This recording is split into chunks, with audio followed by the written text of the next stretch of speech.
একেবারে শুরুতেই প্রথম প্রশ্নটায় যদি আমরা চলে যাই, অনেক প্রশ্নই আজকে আসলে এসছে, বেশিরভাগই আসলে বিপিএল রিলেটেড। ফুয়াদ আল হাসান তিনি বলছেন বিপিএল এ নিজের দলের অধিনায়ক সোহানকে আজ বসিয়ে রাখবে লিটন। ঠিকই একটা প্রশ্ন। নিজ দলের অধিনায়ক বলতে জাতীয় দলের ক্যাপ্টেন লিটন, এবং আমরা এটাও জানি যে রংপুরের ক্যাপ্টেন সোহান। এখন দুজন তো একই দলে চলে গেছেন। আবার সোহান কালকে উত্তর দিয়েছেন যে না, আরো একজন সিনিয়র ক্যাপ্টেন আছেন মাহমুদুল্লাহ রিয়াদ। তবে যতটুকু বোঝা যাচ্ছে যে এই তিনজনই আসলে লিডারশিপ গ্রুপের পার্ট থাকবেন, তবে ক্যাপ্টেন্সির দায়িত্বটা মনে হচ্ছে সোহানই পালন করবেন লম্বা সময় ধরে। এবং শুধুমাত্র এই রংপুরের ক্যাপ্টেন্সি করেই কিন্তু আসলে সোহানের মধ্যে যে ক্যাপ্টেন্সির একটা মানে ভাব বা বিশ্বাস তৈরি হয়েছে সবার থেকে, সেটা আসলে প্রমাণ হয়েছে। সোহান চৌধুরী তিনি বলছেন বিপিএল এ চট্টগ্রামের ডেট ওভার সাইনিং গুলো নিয়ে কতদূর যাওয়া সম্ভব। এবং আমরা বলছিলাম মূল শোতেও যে যখন দলগুলোর অ্যানালাইসিস কাটাছেড়া আপনি করতে বসবেন, এই একটা দলেই আপনার কাছে মনে হবে যে বেশ কিছু ঘাটতি আছে। এবার যেহেতু নিলাম হয়েছে এবং দলগুলো প্রায় নিজেদের পছন্দ অনুযায়ী দল সাজিয়েছে, খুব বেশি পার্থক্য আপনি 5 দলের মধ্যে করতে পারবেন না। চট্টগ্রামেই ওই সম্ভাবনাটা দেখা যাচ্ছে, এবং এটার একটা মূল কারণ কিন্তু অন্য দলগুলোর তুলনায় চট্টগ্রাম বিদেশি সাইন করিয়েছে কম। মাত্র একজন ডিরেক্ট সাইনিং আবরার, যেই দুজনকে তারা নিলাম থেকে নিয়েছে, সেই দুজনও আসলে নাম করা কেউ নয়। ডিকওয়েলা বা অ্যাঞ্জেলো পেরেরা তাদের সেরা সময়টা পেছনে ফেলে এসেছেন। এখন যদি তারা প্রপার 3 জন বিদেশি ক্রিকেটার আবরারের সাথে একাদশে খেলানোর মতো সাইন করাতে পারে, তখন এই দলটাকে আসলে ফর্মেডেবল লাগবে। তখন এই দলটা আসলে অন্য দলগুলোকে চ্যালেঞ্জ জানানোর মতো তৈরি হয়ে যেতে পারে। কারণ আপনি একাদশে তো দেশি খেলাবেন 7 জন, 5-6 জন ভালো মানের দেশি ক্রিকেটার কিন্তু তাদের দলে আছে। তারা কিন্তু টাকা যথেষ্ট খরচ করেছে, রংপুরের পরেই তারা সর্বোচ্চ স্পেন্ড করেছে।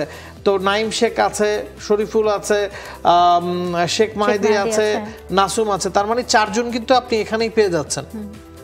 এবং এই দলটাতে বেশ কিছু সিনিয়র ক্যাম্পেনার আছেন যাদেরকে নিয়ে আসলে তিনি প্রশ্নটা করেছেন। ডেট ওভার বলছেন যে তারা তাদের সেরা সময়টা পেছনে ফেলে এসেছেন। জিয়াউর রহমানের কথা যদি আপনি বলেন বা অ্যাঞ্জেলো পেরেরার কথাই যদি বলেন। দেখা যাক পরের প্রশ্ন।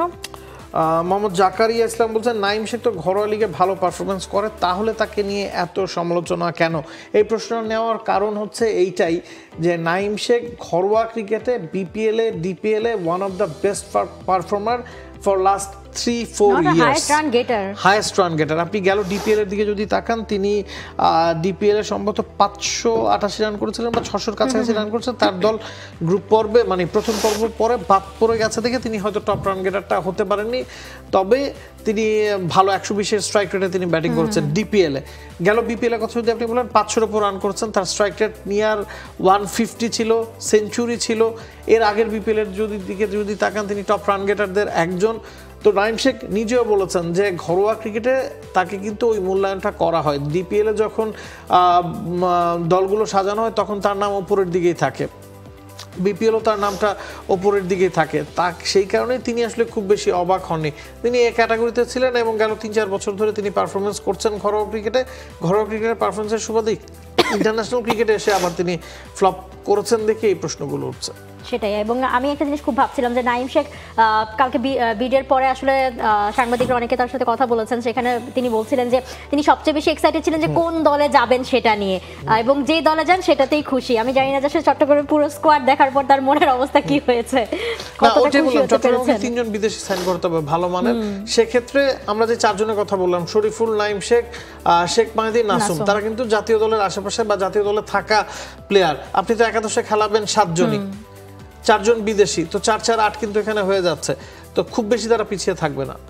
দেখা যাক পরের প্রশ্ন। মোহাম্মদ মেহেদি হাসান বেলাল তিনি বলছেন পাকিস্তান ক্যাপ্টেন সালমান আলী আগা অবিকৃত, যে সেখানে অ্যাঞ্জেলো পেরেরা, অ্যারন জোন্স, আকবরীরা কিভাবে দল পায়? যারা নিলামে বসেছে তারা ক্রিকেটটা ঠিকমতো বোঝেন তো? আপনি যদি পাকিস্তান ক্যাপ্টেনের কথা বলেন, শ্রীলঙ্কান ক্যাপ্টেন আসালাঙ্কাও ছিলেন, তিনি অবিকৃত ছিলেন।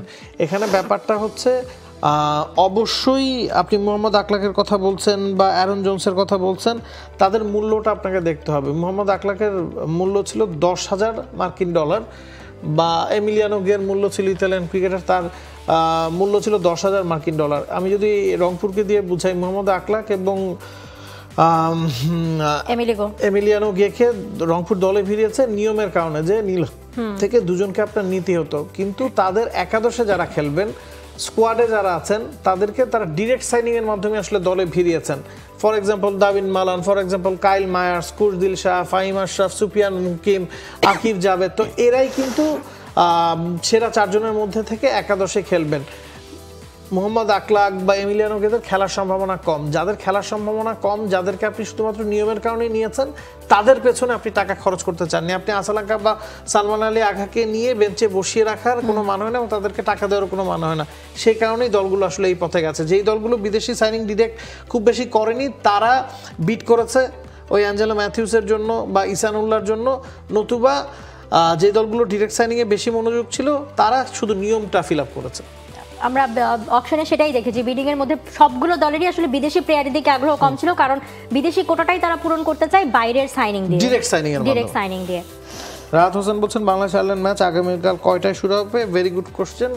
ইটস বিকজ আমরা টি-20 ম্যাচ সন্ধ্যায় দেখে অভ্যস্ত। টি-20 ম্যাচ প্রথম দুটো 6টায় হয়েছে, আগামীকালকের ম্যাচটা কিন্তু দুপুর 2টায়। শেষ প্রশ্ন নেব আজকের। মুন তিনি বলছেন মুশফিক রিয়াদকে প্রথমে কোনো দল পাত্তা দিল না, পরে তারাই আবার তাদেরকে সম্মান করলো, ব্যাপারটা হাস্যকর। এখানে একটা শুভঙ্করের ফাঁকি আছে। শুভঙ্করের ফাঁকিটা হচ্ছে, যদি এমন হতো যে 6টা দলের পক্ষে এ বি ক্যাটাগরি থেকে ইচ্ছামতো প্লেয়ার নেওয়া সম্ভব ছিল, ধরুন 4টা 5টা 3টা, সেক্ষেত্রে মুশফিক মাহমুদুল্লাহ আনসোল থাকতো না। প্রতিটা দল এ বি ক্যাটাগরি থেকে 2 জন ক্রিকেটারই মিনিমাম নিতে পারতো, এবং আমরা নিলামে বসার পর দেখেছি যেহেতু 6টা দল 14 জন এ বি ক্যাটাগরির ক্রিকেটার আছেন, আপনি চাইলেও প্রতিটা দল 3টা করে নিতে পারবে না। মিনিমামও 2টা ছিল, ম্যাক্সিমামও 2টা ছিল।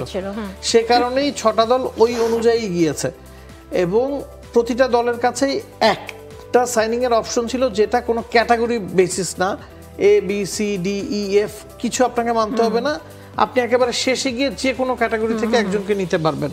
রংপুরের কথা যদি আপনি বলেন, রংপুরের টার্গেট ছিল তাওহিদ হৃদয়, লিটন দাস, তানজিম সাকিব, যারা জাতীয় দলে এখন কারেন্ট খেলছেন তাদের থেকে 2 জনকে বেছে নাও।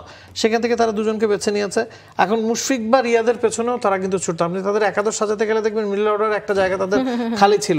আপনি যদি রাজশাহীর একাদশ সাজাতে যান, আপনি দেখবেন মিডল অর্ডার তাদের একটা জায়গা খালি ছিল। এই দুটো দল টার্গেট করেছিল যে ওই যে একেবারে শেষে যে কোনো ক্যাটাগরি থেকে কোনো ধরাবাঁধা নিয়ম ছাড়া প্লেয়ার নেওয়ার অপশন থাকবে, সেই সময় গিয়ে তারা মুশফিক মাহমুদুল্লাহর জন্য বিট করবে, এবং সেই জন্য 2 দল টাকাও প্রস্তুত রেখেছিল। অন্য কেউ বিট করেনি দেখে আসলে ওই জায়গায় বিডিংটা জমেনি। তবে আপনার কাছে পার্সোনালি ব্যাপারটা কেমন লেগেছে যে মুশফিক মাহমুদুল্লাহর যে ব্যাপারটা, যিনি আসলে রংপুর রাইডার্সের সিইও আসলে বলেছেন যে সম্মানার্থে তাদেরকে আসলে তাদেরকে ক্যাটাগরি নিচে নামানো না হোক, অনেকে এটা নিয়ে আলোচনাও করছে, সমালোচনাও করছে। এখানে আরেকটা বিষয় হচ্ছে কি, আপনি কোন সময় গিয়ে ক্যাটাগরিটা নিচে নামাবেন সেটা নিয়েও নিলামের মধ্যে একটা কথা হয়েছে।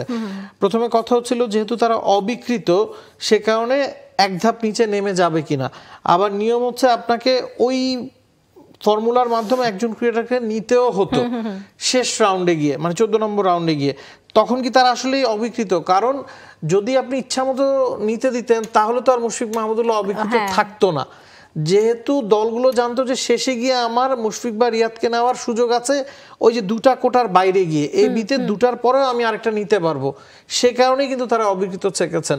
সে কারণেই তাদের ভিত্তিমূল্যটা আসলে নিচে নামানোটাকে, মানে আপনি যে নিয়ম সাজিয়েছেন, যখন আপনি এত অল্প সময়ের মধ্যে নিয়ম সাজাবেন কিছু ত্রুটি তো থাকবেই, সেই ত্রুটিটাই আসলে নিলামে সংশোধন করার চেষ্টা করা হয়েছে।